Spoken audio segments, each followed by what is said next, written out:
नसापूरच्या दुर्दैवी घटनेतील आरोपी कांबळेला आज अखेर न्यायालयाने फाशीची शिक्षा सुनावली।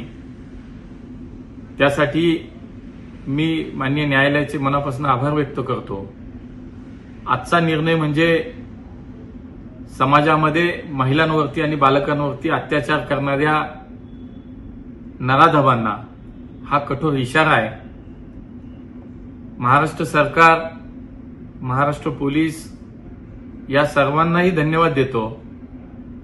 ही केस फास्ट ट्रॅक कोर्टामध्ये हा खटला वेगाने चालवण्यासाठी राज्याचे मुख्यमंत्री देवेंद्रजींनी विशेष प्रयत्न केले।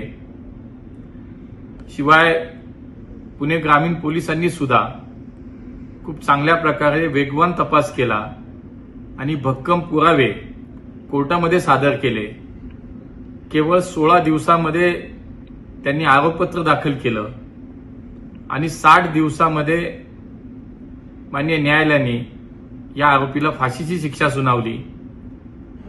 त्या निष्पाप चिमुकलीला आज न्याय मिळाला, त्या पीडित कुटुंबाला न्याय मिळाला आणि म्हणूनच अगदी सुट्टीच्या दिवसात सुद्धा न्यायालयीन प्रक्रिया सुरू होती, खटल्याची कार्यवाही सुरू होती।